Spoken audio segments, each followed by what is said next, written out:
নেসারউদ্দিন রহমাতুল্লাহ আলাই পিসাব কয় বাবা পানিতে নেমে একটু মাছ ধরে নিয়ে আসো, শোল মাছ আর কদু খাইতে মজা।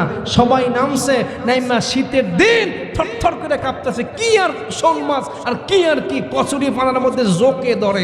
সবাই লাফাই লাফাই উঠে গেছে, সবাই যে গোসল করে আগুন পোয়ায়। হুজুর আইছে দেখতে, কিও মাছ পাইছো? কয় হুজুর এই কাদলা পুকুরে মাছ পাওয়া যায়। ভালো কথা, ভালোই করছো বাবা, জর্জারি দরকার নাই, ঠান্ডা লাগানো দরকার নাই, ভালো করছো, বাজার দেও কিনে না খাওয়ান যাব। ও বাবা সবাই তো আসো, নেসারউদ্দিন কো? আহা হুজুর কালের চড়ে দৌড়ে এসে পড়ছে, তার খবর তো মনে নাই। আর একজনকে হ্যাঁ দিয়ে হনো পোরের মধ্যে হাতে তাড়াতাড়ি চলো। হুজুর নিচেও লাঠি পর দিয়ে আসছে, ফুরফুরা মজাদাতে জামান আবু বকর সিদ্দিক এসে বলে, ও বাবা নেসারউদ্দিন সবাই উঠে গেছে, কাদলা পুকুর জোক কচুরি পানা ঠান্ডা, আপনি ওঠেন না কেন বাবা? এখনো ওঠেন না কেন বাবা? মাছ কি পাইছেন? হুজুর মাছ নাই, মাছ পাই না। কইতে উঠলেন না কেন? হুজুর আপনি তো আমাকে উঠতে বলেন না। কই বাবা ওইখানে হাত দেন, হাত দেশে মাছ লইয়া আর পারে উঠছে। সুবহানাল্লাহ।